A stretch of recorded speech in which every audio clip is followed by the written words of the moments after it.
हाँ, मेरे जाने के बाद और चुनाव के दौरान बहुत से लोग आकर बहुत सी बातें कहेंगे, अरे क्या कर रहे हो, ओवैसी सिर्फ जज्बाती तकरीर करता है। अरे जज्बाती तकरीर अगर तुम नहीं कर सकते तो इसमें मेरा क्या गलती है, मेरी क्या गलती है। मगर याद रखिए, मैं जज्बाती तकरीर नहीं करता हूं, मैं सच्चाई को बयान करने की कोशिश करता हूं। इम्तियाज जलील को हराने वाले कौन मुसलमान थे? इम्तियाज जलील को हराने वाले मुसलमान थे औरंगाबाद में। नासिर सिद्दीकी को हराने वाले कौन थे? मुसलमान थे। धूलिया से जहां पर मंजलिस का एमएलए था, फारूक शाह को हराने वाले कौन थे? हमारे ही सफा में वो मीर जाफर और मीर सादिक के एजेंट छुपे हुए, वो दोबारा मुस्तफाबाद को भी आएंगे, आकर तुमसे कहेंगे मैं तुमको कह रहा हूं। किसी शायर ने बड़ा अच्छा कहा था, वो शेर याद आ रहा है। क्या कहा था शायर ने? वाकिफ नहीं है जो लोग सफर के उसूल से, वाकिफ नहीं है जो लोग सफर के उसूल से, साये की भीख मांग रहे हैं बबूल से।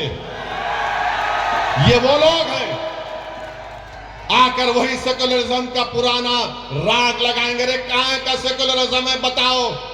ये सेकुलरिज्म है कि केजरीवाल को बेल मिल जाती है और दूसरों को नहीं मिलती? कौन सा सेकुलरिज्म है बताओ ये? मेरे अजीज दोस्तों और बुजुर्गों, मेरी आप सदैवन गुजारिश है कि मुत्तहदा तौर पर अपने वोट का इस्तेमाल करिए। डरने और घबराने की जरूरत नहीं है। अब हमारे जाने के बाद मजलिस के उम्मीदवार का जलसा हो चुका, तो लोग आके बोलेंगे देखो बीजेपी को रोकना है, यकीनन रोकना है। कोई आकर अगर ये कहेगा कि देखो अपने बच्चों को समझाओ वरना गब्बर सिंह आ जाएगा, तो मैं उनसे कहूंगा कि आप उनको जवाब दीजिए कि अब हम सोने वाले नहीं है, अब हम जाग चुके हैं, अब हम नहीं सोएंगे। तुम 75 साल के हमको ये झूठे सेकुलरिज्म की अफीम हमको चका चका कर तुमने हमको सुला दिया। अब हम जागने वाले हैं। जो लोग हमसे कह रहे हैं कि देखो खामोश हो जाओ, सो जाओ, उनसे कहो कि हमारे दरमियान में एक पागल असद आया है जो हमारा शेर है, हमको जागने की आदत डाल चुका है। अब हम जागेंगे, सोएंगे नहीं। अब हम होशमंदी से अपने वोट का इस्तेमाल करेंगे।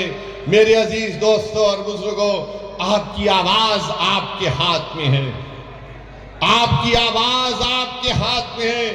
अगर हमारी इस बहन की ये जज्बाती बातें जो ताहिर हुसैन की वाइफ ने, उनकी बेगम ने आपके सामने कही, थोड़ी देर के लिए ये भी सोचिए कि हमारे हर घर की कहानी है, ये हमारे हर घर की कहानी है। मेरे भाई, इज्जत की जिंदगी अगर गुजारना है तो सिर्फ नारों से हम इज्जत की जिंदगी नहीं गुजार सकते। अगर हम मुस्तफाबाद में सफाई का इंतजाम चाहते हैं, मुस्तफाबाद में वो ब्रिज रोड की ट्रैफिक जहां पर उसका मसला हल करना चाहते हैं, हम अच्छा पीने का पानी हासिल करना चाहते हैं, हम स्कूल चाहते हैं, कॉलेज चाहते हैं, तो सिर्फ नारों से नहीं होगा। तुमको अपनी आवाज को भिजाना पड़ेगा, दिल्ली के विधानसभा में लड़ना पड़ेगा तुमको, और उसके लिए आपको एक वोट का सही इस्तेमाल जब आप करेंगे तभी आपको कामयाबी मिलेगी। वरना सिर्फ हम वोट डालने वाले बनकर रह गए, हम वोट लेने वाले नहीं बन सके। वोट हासिल करो, और कैसे हासिल करेंगे? जब आप मजलिस के हक में अपने वोट का इस्तेमाल करेंगे। लोग बहुत सी बातें करेंगे, ये नहीं होने वाला है, ये फुला होने का, ऐसा होगा। मेरे अजीज दोस्तों और बुजुर्गों, क्या क्या आपने देखा? मुझे यहां पर यह बताया गया, बल्कि सच्चाई है, दिल्ली में वो फसाद हुआ, 2022 का प्रोग्राम हुआ। यहां का मुख्यमंत्री अगर मरने वालों को 1 करोड़ देता है, गवर्नमेंट की नौकरी देता है, तो दूसरे भी तो मरे, उनको क्यों नहीं दिया तुमने गवर्नमेंट की नौकरी और पैसे? अरे तुम फिरका परस्त हो केजरीवाल, भारत में तुमसे बड़ा कोई फिरका परस्त नहीं हो सकता है। नरेंद्र मोदी का अगर कोई हकीकी भाई है, नरेंद्र मोदी का अगर कोई हकीकी भाई है तो उसका नाम केजरीवाल है, याद रखो आप। सिक्के के दो रुख हैं ये, सिक्के के दो रुख हैं ये। अरे फसाद में सब मरे, मरने वाले मासूम थे तो तुम सबको देना था गवर्नमेंट की नौकरी और एक्स ग्रेशिया, मगर नहीं दिए, नहीं दिए। मैंने उस वक्त भी कहा कौन है बताओ, जब ये कोविड लगा था तो तबलीगी जमात पर झूठा इल्जाम लगाने वाला कौन था? यही केजरीवाल था। सुपर स्प्रेडर का नाम दिया था। बड़ी बड़ी बातें करते हैं, हम ये स्कूल बनाए, हम फुला किए। अरे मुस्तफाबाद को आओ केजरीवाल, मेरे साथ चल के बताओ तुमने क्या काम किया, मैं दिखाऊंगा तुमको। यहां पर आएंगे, मुसलमानों के दरमियान में आएंगे तो बोलेंगे देखो आपकी जिंदगी को हम बचा रहे हैं, और हमारे हिंदू भाइयों के इलाकों में जाएंगे तो बोलेंगे देखो हमने ये अस्पताल बनाया, ये स्कूल बनाया। क्यों अस्पताल स्कूल यहां पर क्यों नहीं बना? मेरे अजीज दोस्तों और बुजुर्गों, जो लोग चमचागिरी करते हैं, जो लोग चापलूसी करते हैं, जो अपने ईमान को अगियारों की चौखट पर बेच देते हैं, गिरवी रख देते हैं, वो कभी भी आवाम की आवाज नहीं बन सकते। मेरी इस बात को याद रखो, आप कभी भी कुछ नहीं कर पाते। क्या क्या नहीं हो रहा है, मुझे यहां पर हमारे शोएब जामाई साहब बताए कि कचरे का कितना बड़ा मसला है, कितना बड़ा मसला है। और जब ये केजरीवाल मुख्यमंत्री बने तो पब्लिसिटी के लिए 1 रुपया खर्चा होता था। अब केजरीवाल के मुख्यमंत्री बनने के बाद 44 रुपये पब्लिसिटी पर खर्चा किए जाते हैं। 44 रुपये। अपना घर बनाए, केजरीवाल ने अपना घर बनाया तो गवर्नमेंट के पैसों से महल बना लिया।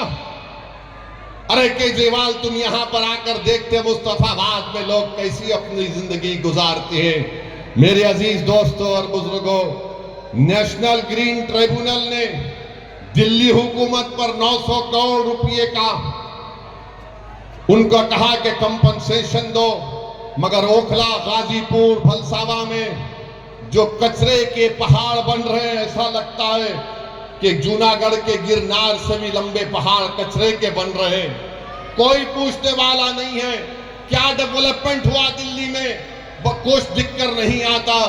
आपकी आवाज जब होगी तो डेवलपमेंट दिक्कत आएगा। अगर आपकी आवाज नहीं होगी तो याद रखिए कोई डेवलपमेंट नहीं होगा। ये आम आदमी पार्टी का मुख्यमंत्री महरौली से एक साहब को टिकट देने का ऐलान किया, वो नरेश साहब का नाम दिए। बोला गया कि उनके ऊपर इल्जाम लगाया गया था, बल्कि कोर्ट ने सजा भी दी थी, वो कुरान की बेहरमती करे थे। ये इनका असली चेहरा है। आप जान लीजिए कि ईदगाह है पुरानी दिल्ली में, उसकी जमीन पर कब्जा हो गया। मैं जानता हूं 1 साल से केजरीवाल ने दिल्ली का वक्फ बोर्ड नहीं बनाया। तुम नहीं बनाए तो मोदी ने एक ऑफिसर का तकर्रुर कर दिया। ईदगाह की जमीन पे कब्जा हो गया, क्यों नहीं बनाया तुमने 1 साल से दिल्ली का वक्फ बोर्ड? किसने रोका था तुमको? मगर नहीं बनाया इसलिए ताकि कब्जे हो जाएं, ताकि कोई कुछ कर ले। मेरे अजीज दोस्तों और बुजुर्गों, हम आपसे अपील कर रहे हैं कि मुत्तहदा तौर पर अपने वोट का इस्तेमाल करिए। अगर आप फिर उसी चक्कर में फंस जाएंगे कि नहीं नहीं कुछ हो जाएगा, अरे अब क्या बचा है मुझे बताओ, अब क्या बचा है तुम्हारे पास? अब तो यहां से उठने की बात आपको हमको करना है। भारत के वजीर आजम कहती है कि वक्फ संविधान में वक्फ नहीं है। प्रधानमंत्री के पास यकीनन एंटायर पॉलिटिकल साइंस की एमए की डिग्री है, मगर नरेंद्र मोदी ने संविधान को पढ़ा नहीं कभी भी। अगर पढ़े होते तो आर्टिकल 26 को जब पढ़ते तो उनको मालूम हो जाता आर्टिकल 26 में वक्फ है। प्रधानमंत्री बोलते हैं यूसीसी को लागू करेंगे। अरे प्रधानमंत्री, हिंदू अनडिवाइडेड फैमिली के टैक्स रिबेट तुम खत्म करो, लव जिहाद के कानून तुम बनाते हो, कोई अपना मजहब तब्दील नहीं कर सकता। और आजकल बीजेपी तो बाबा साहेब अंबेडकर के बारे में अनाप शनाप बक रही है। अगर आज अंबेडकर जिंदा होते तो अंबेडकर से कहा जाता है कि अगर आप मजहब तब्दील करना चाह रहे हैं तो परमिशन लो। वक्फ की जायदादों को छीनने की कोशिश बीजेपी कर रही है, और दिल्ली में 1 साल से वक्फ बोर्ड नहीं बनाया जाता। बहरहाल मेरी आप तमाम से अपील है कि आप मंजलिस की तायीद करिए। पिछले बार भी आपने मंजलिस के उम्मीदवारों की तायीद की, हमको कामयाबी नहीं मिली, मगर हमारे हौसले बुलंद हैं, हम कभी मायूस नहीं हो सकते।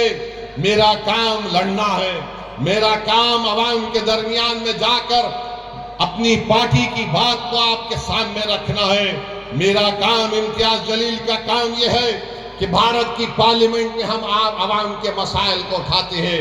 मेरे अजीज दोस्तों और बुजुर्गों, मेरी आप सदबन गुजारिश है कि आप हमारे उम्मीदवार की तायीद करें, इनको कामयाब करें। अरे आप अगर इनको कामयाब करेंगे तो यकीन मानिए ये जो बच्चे हमारे लोग जेलों में सड़ रहे हैं, जिनकी जवानियां खत्म हो चुकी हैं, जिनके माँ बाप, उनकी आंखें तड़प रही हैं अपने बच्चों को देखने के लिए, जिसकी माँ तड़प रही है, जिसका ज़ईफ बाप तड़प रहा है, आपसे मेरी गुजारिश है कि एक एक वोट का इस्तेमाल करिए। ये इलेक्शन आपको एक पैगाम देना है तमाम पार्टीज को, चाहे बीजेपी हो, आम आदमी पार्टी हो, कांग्रेस हो। आपको पैगाम अपने वोट से देना है कि देखो हम अभी जिंदा हैं यहाँ पर, हम अपने बेटों को, अपने भाइयों को नहीं भूले हैं, हम अपने वजूद का एहसास दिलाएंगे। हम मुस्तफाबाद के विकास के लिए मजलिस को वोट दीजिए। आप देखेंगे सब दौड़ दौड़ कर आएंगे, वरना ये सब पार्टियां जानती है बीजेपी किसी मुसलमान को टिकट नहीं देती। नरेंद्र मोदी तो कह चुके हैं कि मुस्लिम औरतें ज्यादा बच्चे पैदा करती हैं। नरेंद्र मोदी तो कह चुके हैं कि मंगलसूत्र निकालकर मुस्लिम बहनों को दिया जाएगा, मगर नरेंद्र मोदी जो बोले, आरएसएस के मोहन भागवत उल्टा कर दिए और मोहन भागवत बोल रहे हैं कि अब देश के जनता को 3 बच्चे पैदा करना चाहिए। अब मोहन भागवत किसको कह रहे हैं मुझे नहीं मालूम। मोहन भागवत पूछ ले नरेंद्र मोदी से कि किस पर इल्जाम लगाया गया था। मगर मेरे अजीज दोस्तों और बुजुर्गों, इन तमाम चीजों का अगर हम जमहूरी तरीके से जवाब देना चाहते हैं तो मेरी आपसे गुजारिश है कि मजलिस के पतंग के निशान पर आप बटन दबाकर अपने वोट का इस्तेमाल करिए। यकीनन बीजेपी को रोकना है, मगर मैं कोई कूली नहीं हूं सेकुलरिज्म का कि मैं 75 साल से मैं ही इस फर्ज को निभा रहा हूं। हम कब तक इस बोझ को उठाएंगे बताओ? कब तक हम उठाएंगे? हमारी मस्जिदों पर हमला हो रहा है, संभल में गोली मार दी गई, 5 मासूम बच्चों पर सीने पर गोली मारकर उनको खत्म कर दिया गया। 500 साल के बाद मुझसे कहा जा रहा है बताओ ये तुम्हारी मस्जिद है या नहीं। 800 साल के बाद कहा जा रहा है कि ख्वाजा अजमेरी की दरगाह है नहीं, तुम बताओ। मेरे भाई याद रखो, तुम जिस पर भरोसा कर कर टेका लगा कर बैठे हो ना, वो जानते हैं कि इसी तरह की बातें अगर कोई करता रहेगा हम डर कर उनको वोट देंगे। अरे मैं तुमसे कह रहा हूं, अगर आप उठेंगे, नौजवानों याद रखो ये तुम्हारी लड़ाई हम लड़ रहे हैं। मेरी जिंदगी का चिराग कब खत्म हो जाए वो अल्लाह जानता है, मगर मुस्तकबिल तो तुम्हारा है। अगर आज तुम उठकर मुत्तहदा अपने वोट का इस्तेमाल करोगे तो कोई तुमको डरा नहीं सकता। तुम डरते हो तो इसलिए डराया जा रहा है। जिस दिन तुम नहीं डरने का ऐलान करोगे, और नहीं डरना सिर्फ जबान से नहीं डरना जब तुम कहते हो कि मैं किसी बाप से नहीं डरता, मैं किसी माइकल लाल से नहीं डरता, मैं किसी मोदी से नहीं डरता, मैं किसी केजरीवाल से नहीं डरता, उसको अमली जामेनामा कैसे पहनाएंगे? सिर्फ नारा लगाने से तुम खुश हो जाओगे नहीं, तुमको जाकर अपने वोट का सही इस्तेमाल करना पड़ेगा। और सही इस्तेमाल मुस्तफाबाद में पतंग के निशान पर ताहिर हुसैन के लिए, उन तमाम मजलूमीन के लिए, इस विधानसभा के विकास के लिए आपको अपने वोट का इस्तेमाल करना पड़ेगा। इस डर को निकालो अपने दिमागों से। तुम कब तक और हम कब तक डरते डरते जिंदगी गुजारेंगे? एक बार इस डर को निकालो। इस दिल्ली के विधानसभा में आप अपने इत्तेहाद की निशानी के तौर पर मजलिस के नुमाइंदों को कामयाब करो। देखो हालात बदलेंगे, वरना याद रखो कोई आसमानों से आने वाला नहीं है। कोई जमीन से निकल कर आने वाला नहीं है। और अल्लाह भी उन्हीं लोगों के हालात को बदलता है जो अपने आप को बदलना चाहते हैं। अगर आप अपने आप को बदलना चाहेंगे तो अल्लाह इंशाअल्लाह ताला हमारे मुश्किलात में आसानी पैदा करेगा। अगर आप अपने हालात को बदलना चाहेंगे तो अल्लाह हमारे लिए हमारे मंजिल मकसूद को हमको पहुंचा देगा। अगर तुम सिर्फ दिमागी पसो पेश में रहोगे कि क्या होगा, ऐसा करे तो ऐसा होगा, नहीं करे तो क्या होगा, अरे हमारी जिम्मेदारी जितनी है उतना निभाओ, हमारी जितनी जिम्मेदारी है उतना तो निभाओ। मगर ये सिर्फ आप देख रहे हैं कि कभी ये कभी वो, ये नहीं चलने वाला है मेरे दोस्त।